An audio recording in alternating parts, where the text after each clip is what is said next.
हमारी बात चल रही है 22वें नंबर में सूत्र में। प्रत्येक द्रव्य में अस्तित्व दो तरह का है। अस्तित्व कहें, सत्ता कहें, हे पना कहें, एक ही बात। तो जो प्रत्येक द्रव्य है, कोई भी एक द्रव्य ले लो, उसमें दो प्रकार का अस्तित्व है, दो प्रकार की सत्ताएं हैं। कौन कौन सी दो प्रकार की? एक तो ध्रुव रूप सत्ता है और एक उत्पाद व्यय रूप सत्ता है। तो ध्रुव मतलब हमेशा टिका रहने वाली चीज, और एक उत्पाद व्यय मतलब हमेशा बदलती रहने वाली चीज। तो एक ही द्रव्य में दो प्रकार की सत्ता है। मतलब उसमें जो हमेशा टिकी रहने वाली चीज है वह तो है ही, लेकिन उसमें एक अवस्था ऐसी भी है, मतलब एक चीज ऐसी भी है जो हमेशा बदलती रहेगी। उसमें उत्पाद भी होगा, फिर व्यय भी होगा, फिर नई उत्पन्न होगी, फिर व्यय होगी, ऐसा। उत्पन्न नष्ट, उत्पन्न नष्ट, ये कार्य भी चलता रहेगा। ऐसी ऐसी भी उसकी भी सत्ता, एक एक सत्ता यह भी है उसमें, प्रत्येक द्रव्य में। जैसे सोना, अभी महावीर भगवान के इसमें हमने वो कविता का अर्थ किया था ना, तुम्हें जानकर जब तुमसे अनजान रह गया, उसमें एक लाइन आई थी, अम, रे कंगन से हार, हार से कंगन बनता, किंतु स्वर्ण की दोनों में है अक्षय सत्ता। स्व कंगन से हार और हार से कंगन बन गया।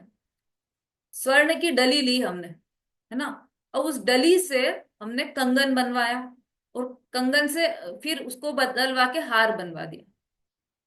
तो यदि कोई बच्चा गया साथ में, किसी मम्मी ने कहा कि ये जो मेरी कंगन है उसका हार बनवा लाओ आप, तो वो पिताजी गए और अपने साथ बच्चे को भी ले गए। वो दुकान पर गए, सुनार की दुकान पे, तो सुनार ने बोला कि बस अभी कर देता हूं मैं आपका, इसका हार बनवा देता हूँ अभी कंगन से। तो उसने कंगन लिया और उसको अग्नि में डाल दिया, पूरा पिघल गया सोना। और फिर उसको फिर कूटने पीटने लगा, तो वो जो बच्चा खड़ा था वो रोने लगा, खूब जोर जोर से चीखने लगा, अरे ये तो मेरी मम्मी का कंगन है, इसको आप क्यों पीट रहे हो? लेकिन पापा वैसे के वैसे ही खड़े, उनको कुछ फर्क ही नहीं पड़ा। क्यों फर्क आया दोनों में ऐसा? समझ का फर्क है, दृष्टि का फर्क है। उस बच्चे की दृष्टि उस कंगन पर है, और पिताजी की दृष्टि उस स्वर्ण पर है। तो क्या क्या हुआ? तो ये दो सत्ताएं दिख रही है, दोनों को अलग अलग सत्ताएं दिख रही है। बच्चे को सत्ता दिख रही है कंगन की कि अरे ये सत्ता नष्ट हो रही है, ये अस्तित्व नष्ट हो रहा है, इसका ये कंगन टूट रहा है। लेकिन पिताजी को अस्तित्व दिख रहा है स्वर्ण का, और कि अरे ये तो कभी मिटता ही नहीं, कभी नष्ट होता ही नहीं, चाहे उसका कंगन बना लो, चाहे हार बना लो, चाहे बिस्किट के रूप में रखो, किसी भी रूप में रखो, सोना तो सोना का सोना ही रहेगा। इसलिए वो विचलित ही नहीं हो रहे। और बेटा रो रहा है, चीख रहा है, चिल्ला रहा है। इतना फर्क है दोनों में। पर वहां पर क्या है? अस्तित्व दोनों का है। हाँ, कंगन टूटा भी है, उससे टूट कर हार बनेगा भी सही। तो वो उसका उत्पाद व्यय, वो व्यय रूप अस्तित्व भी है वहां पर, और स्वर्ण रूप ध्रुव अस्तित्व भी है वहां पर। जो हमेशा टिका रहेगा उसे कहते हैं ध्रुव, और जो बदलता रहे उसे कहेंगे उत्पाद व्यय। तो दोनों का अस्तित्व उस स्थान पर है, मतलब प्रत्येक वस्तु में है। स्वर्ण का उदाहरण दिया है, लेकिन ये जीव में भी है, पुद्गल में भी, धर्म अधर्म आकाश काल सब में यही स्थिति है। क्योंकि सभी द्रव्य, द्रव्य कहते ही उसे हैं, अभी इसी में सूत्र आने वाला है, गुण पर्ययवत द्रव्यम उत्पाद व्यय द्रव्य युक्तम सत, ये सब सूत्र आने वाले हैं। सत मतलब अस्तित्व। अस्तित्व कैसा है? उत्पाद व्यय द्रव्य युक्तम सत, जो उत्पाद व्यय सहित भी हो और द्रव्य सहित भी हो, उसे अस्तित्व कहते हैं, उसे सत्ता कहते हैं। ये सत्ता दो प्रकार की यहाँ पर बताई। ठीक है। हाँ, अब और क्या प्रश्न है? मुझे ये बाइक बंद कर देती दीदी, आवाज घर में काम लगा है ना, तो आवाज आती है बहुत, इसलिए बंद कर देती हूँ माइक। 23-24, मुझे 23-24 वाला। हाँ, 23वें में शक्ति बताई थी, इसका आप एक पलट कर, पेज पलट कर थोड़ी सी मेहनत करना, और इसमें देखना। ये पेज नंबर 328, ये वाला पढ़ लेना तो आपको 23वां वाला समझ में आ जाएगा। और बोलिए। 24 वाला है दीदी, द्रव्य में संबंध दो तरह का है, विभाव, ये अभी आपने बताया था। हाँ, विभाव सहित और विभाव रहित था, ये अभी बता दिया है आपने। जी ठीक है। चलिए, और किसी का तो कोई प्रश्न नहीं है, नहीं तो फिर हम आगे बढ़ेंगे। हाँ, समता भाभी बोली। जय जिनन दीदी। जी हम्म। आपने इसमें बताया ना 24 नंबर में, सजाती और विजाती, मतलब सजाती मतलब एक, 25 में। हाँ 25 में, सॉरी, हाँ। सजाती विजाती, हाँ थोड़ा वो समझ। हाँ, सजाति मतलब सेम जाति का, उसी जाति का। विजाति मतलब दूसरी जाति, है ना। जैसे आप भी जैन है, मैं भी जैन हूं, तो हम सजाती है। अब हम्म, दूसरा कोई आ जाए, सिंधी आ जाए, तो वह विजाती है, क्योंकि हम तो जैन है और वह दूसरी जाति का है, तो वह विजाति। ऐसा। तो जीव और जीव सब सेम जाति के हैं, तो इसलिए जीव का जीव से संबंध वो सजातीय संबंध है। पुद्गल का पुद्गल से संबंध वह सजातीय संबंध है। लेकिन पुद्गल का जीव के साथ संबंध वह विजातीय संबंध है।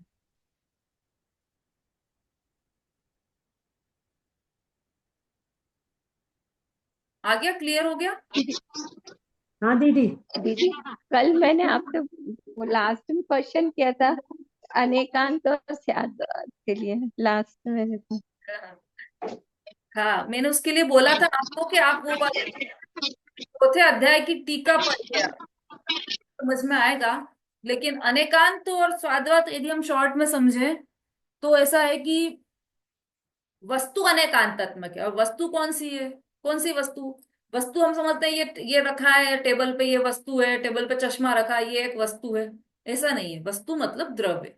और द्रव्य कितने हैं? अनंत द्रव्य है, ये तो अभी बात चली हमारी। तो वस्तु का जो स्वरूप है वह अनेकांतात्मक है। मतलब प्रत्येक द्रव्य अनेकांत अनेकांत रूपी धर्म को लिए हुए है। अनेकांत मतलब अनेक धर्म। अनेक हो अंत जिसके, अंत मतलब धर्म, तो अनेक हो धर्म जिसमें, वह अनेकांत कहलाता है। जैसे कि अपन ने कल ही उदाहरण लिया था कि स्त्री पत्नी भी है, स्त्री पुत्री भी है, स्त्री माता भी है, स्त्री बहन भी है, स्त्री भाभी भी है। तो एक ही स्त्री में अनेक धर्म है ना। ऐसे ही एक ही वस्तु में अनेक धर्म होते हैं। जैसे द्रव्य नित्य भी है, अनित्य भी है। द्रव्य में अस्थि भी है, नास्ति भी है। द्रव्य सत भी है, असत भी है। तो वो अनेक धर्मात्मक अनेकांतात्मक जो वस्तु है, जो अनेक धर्मात्मक वस्तु है, उसे ही कहते हैं अनेकांतात्मक वस्तु। तो अनेकांतात्मक मतलब अनेक धर्मात्मक वस्तु है। प्रत्येक वस्तु, प्रत्येक वस्तु में अनेक धर्म है। अब स्याद्वाद क्या है?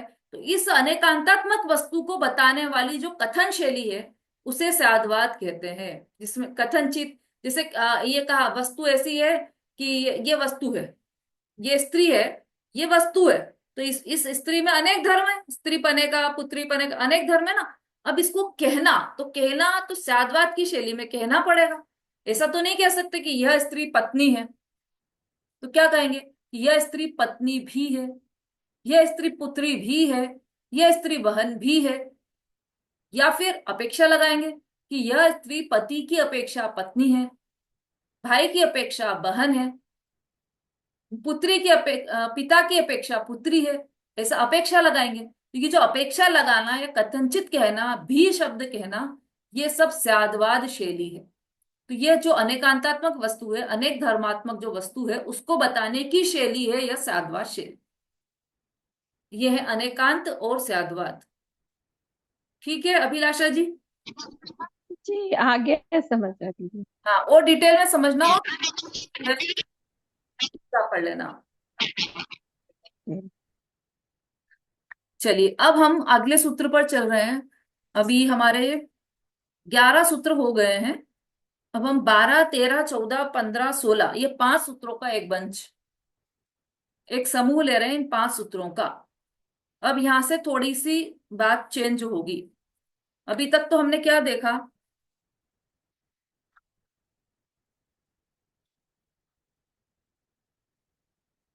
अजीव तत्व की चर्चा देखी, द्रव्य कैसे होते हैं, द्रव्य क्या है, और कौन कौन है द्रव्य, ये सब देखा था। फिर उसके बाद उन द्रव्यों के प्रदेशों की संख्या हमने समझी।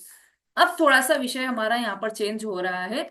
अब ये बता रहे हैं कि ये द्रव्य कहाँ कहाँ रहते हैं। ये जो द्रव्य बताए गए हैं, 6 द्रव्य, वह कहाँ कहाँ रहते हैं, इसकी चर्चा अब यहाँ से प्रारंभ हो रही है। हाँ मंजू जी बोलिए।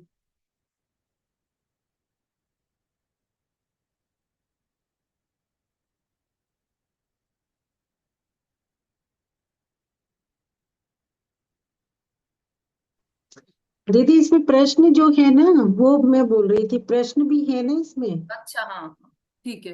हाँ। आरती जी बोलिए। हाँ दीदी, मैं इसीलिए एंट्रेंस किया था कि इसका प्रश्न रह गया था, ये जो चारित्र सार वाला ये वाला। ठीक है, हाँ पढ़िए आरती जी, पढ़िए प्रश्न पढ़िए।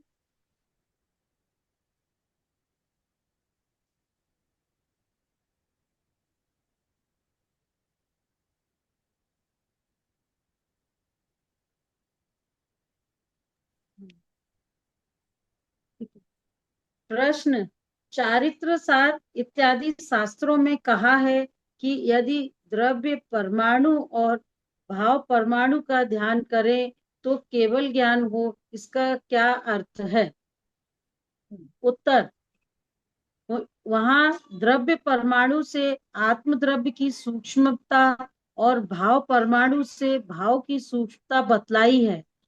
वहां पुद्गल परमाणु का कथन नहीं है।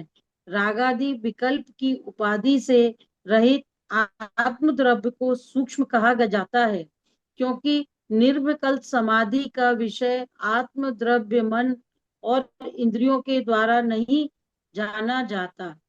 भाव द्रव्य का अर्थ स्वसंवेदन परिणाम है। परमाणु शब्द से भाव की सूक्ष्म अवस्था समझना चाहिए, क्योंकि वीतराग, निर्विकल्प, समसी भाव पांचों इंद्रियों और मन के विषय से परे हैं। देखो परमात्म प्रकाश अध्याय 2 गाथा 33 की टीका, पृष्ठ 168 से 169। ये अर्थ यहाँ लागू नहीं होता है। ये है ना थोड़ा अलग ही विषय है। यहाँ पर जो ये चारित्र सार है, उस ग्रंथ में परमाणु जो शब्द लिया है, वो परमाणु का संबंध इस पुद्गल परमाणु से नहीं है, ये बताने के लिए ये पूरी बात यहाँ पर लिखी है। वहां पर परमाणु शब्द आया है कि यदि द्रव्य परमाणु और भाव परमाणु का ध्यान करें तो केवल ज्ञान हो, ऐसा वहां पर आया। यदि द्रव्य परमाणु का ध्यान कर लें या भाव परमाणु का ध्यान कर लें तो केवल ज्ञान हो जाए, ऐसा था। तो क्या परमाणु का पुद्गल परमाणु का ध्यान करने से केवल ज्ञान हो जाएगा? है ना, अभी तो हम जो परमाणु पढ़ रहे हैं वो तो पुद्गल परमाणु की बात है। इसलिए वहां पर ये लिखा है कि यहाँ पर चारित्र सार में जो परमाणु शब्द लिया है उसका अर्थ ये पुद्गल परमाणु नहीं है। वहां तो आत्मा की ही बात है। वहां द्रव्य परमाणु से आत्म द्रव्य की सूक्ष्मता और भाव परमाणु से भाव की सूक्ष्मता बताई है। द्रव्य परमाणु मतलब सूक्ष्म आत्म द्रव्य, और भाव परमाणु मतलब जो भाव चल रहे हैं, भाव उसमें जो सूक्ष्मता है उसकी बात बतलाई है। वहां पुद्गल परमाणु का कथन नहीं है। रागादिक विकल्प की उपाधि से रहित आत्म द्रव्य को सूक्ष्म कहा जाता है। सूक्ष्म परमाणु मतलब जो रागादिक विकल्प की उपाधि से रहित हो, जो राग द्वेष रहित, मतलब शुद्ध आत्म तत्व, उसको यहाँ पर सूक्ष्म आत्म द्रव्य कहा है ना। शुद्ध आत्म तत्व मतलब शरीर से रहित, कर्मों से रहित और राग द्वेष आदि विकारी भावों से भी रहित। तो फिर क्या बच गया? एक जैसे गोला होता है ना, गोला जो हम चढ़ाते हैं भगवान के सामने, गोला। तो वो जो गोला है वो पहले किसमें से हमने तोड़ा? नारियल को तोड़ा, तो उसकी छाल निकली। पहले पहले तो उसको छीला, ऊपर का जो छाल निकली। फिर उसकी वो जो कड़क वाला है वो तोड़ा, वो भी तोड़ दिया। फिर उसका जो जो गोला है उसके ऊपर जो रेड रेड लगा, ब्राउन ब्राउन लगा हुआ है ना, उसको भी छील दिया। निर्वाण लाडू चढ़ाते हैं ना, तो हम उसको भी छील देते हैं।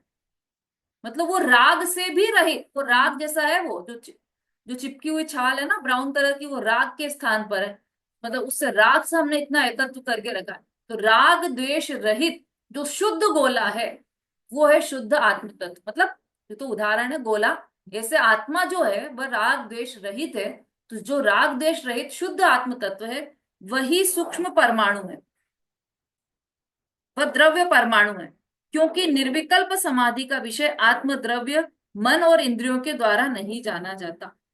जो निर्विकल्प समाधि का विषय जो आत्म द्रव्य है, वह न तो मन से जान सकते हैं उसको और न ही इंद्रियों से जान सकते हैं। भाव शब्द का अर्थ स्वसंवेदन परिणाम है। अब ये तो हो गया द्रव्य परमाणु की बात। अब भाव परमाणु। भाव परमाणु किसे कहा? जो स्वसंवेदन परिणाम मतलब, स्वसंवेदन परिणाम मतलब जो आत्मलीनता का परिणाम है। जब ऐसा जान लिया कि मैं तो एक शुद्ध चिदानंद ध्रुव तत्व हूं, जान लिया तो ये सम्यक ज्ञान हो गया, मान लिया सम्यक श्रद्धान हो गया, उसमें लीनता हो गई, सम्यक चारित्र हो गया। और उस लीनता से जो आनंद प्रकट हुआ वह स्वसंवेदन मतलब स्वसन्मुखता का जो परिणाम है, वह वो उसको भाव परमाणु बोला है। जो परिणाम हुआ ना स्वसंवेदन का, जो परिणाम आत्मानुभूति जो हुई, वह भाव, वह है भाव। भाव परमाणु। परमाणु शब्द से भाव की सूक्ष्म अवस्था समझना। परमाणु शब्द का अर्थ ही सूक्ष्म है। परमाणु कहते किसे? पुद्गल, पुद्गल पिंड का सबसे छोटा अंश, जिस अविभाग प्रतिच्छेद मतलब जिसका कोई दूसरा विभाग नहीं कर सके, इतना इतना सूक्ष्म परमाणु, उसे परमाणु कहा है। ऐसे ही जो भाव है, वह भी जो सबसे सूक्ष्म हो, उसको भाव बोला है, भाव परमाणु बोला है।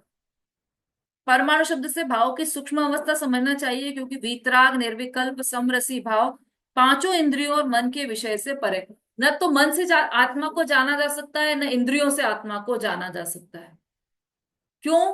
क्योंकि यह अतीन्द्रिय पदार्थ है आत्मा। अतीन्द्रिय पदार्थ को इंद्रियों से नहीं जाना जा सकता। वीतराग, निर्विकल्प, समरसी भाव मतलब राग रहित भाव, विकल्प रहित भाव और समता रूप जो भाव है, वह इंद्रियों और मन के विषय से परे है, मतलब उनका विषय नहीं बन सकता वह। तो ये वाला जो अर्थ है परमाणु का, वो अर्थ यहाँ पर लागू नहीं होगा। अभी क्योंकि हम जो चर्चा कर रहे हैं ना, अजीव तत्व की चर्चा कर रहे हैं, यहाँ पर तो परमाणु मतलब स्पर्श रस गंध वर्ण सहित वाला परमाणु, उसकी चर्चा कर रहे हैं। तो वही परमाणु की बात समझना। यहाँ पर जो द्रव्य परमाणु, चारित्र सार में जो द्रव्य परमाणु और भाव परमाणु की बात कही है, वो बिल्कुल अलग संदर्भ में, वो जीव की अपेक्षा से बात है, आत्मा की अपेक्षा से बात है। द्रव्य परमाणु का यह अर्थ यहाँ लागू क्यों नहीं है? तो इस सूत्र में जिस परमाणु का वर्णन है वो पुद्गल परमाणु है, इसलिए द्रव्य परमाणु का उपरोक्त अर्थ यहाँ पर लागू नहीं होता। ये थोड़ा विषय से अलग हट के बात है।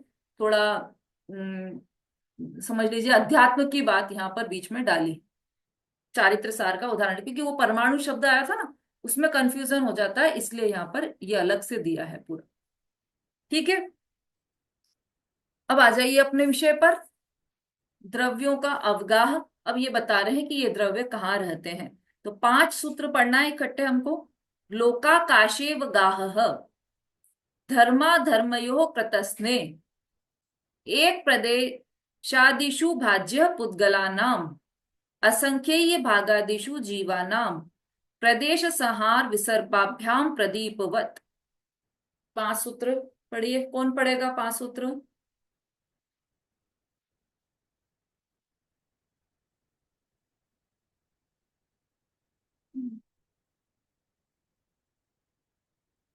मनी जी।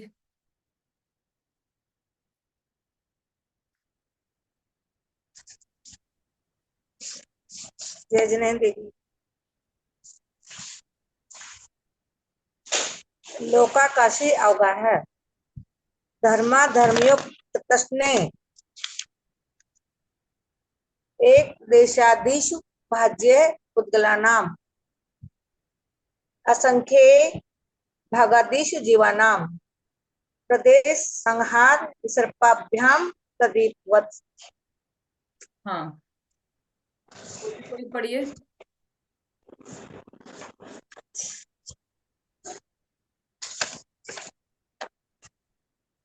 हम म्यूट कर लीजिए अपना मनी जी। सुलेखा जी पढ़ी। दोबारा पढ़ना दीदी। जय जय दीदी। लोकाकाशेव गाह, धर्मा धर्मयो कृष्ण, एक प्रदेशादिषु भाज्याय पुद्गलानाम, असंख्य भागादिषु जीवानाम, प्रदेश संहार विसर्पाभ्याम प्रदीपवत्। असंख्येय भागादिषु जीवानाम। थोड़ा सा शुद्ध पढ़ने का प्रयास कीजिए उसको। चलिए, लोकाकाशेव गाह, सबसे पहले 12वें नंबर का सूत्र है, पेज नंबर 333। लोकाकाशेव गाहः, उपरोक्त समस्त द्रव्यों का अवगाह स्थान लोकाकाश में है। ये यहाँ पर बता रहे हैं, अब सबके रहने का स्थान बता रहे हैं ना, तो ये सब जितने भी द्रव्य हैं उन सब का रहने का स्थान लोकाकाश में है, अलोकाकाश में नहीं है। ये सभी द्रव्य कहाँ पर रहते हैं? लोकाकाश में है। टीका टीका पढ़िए।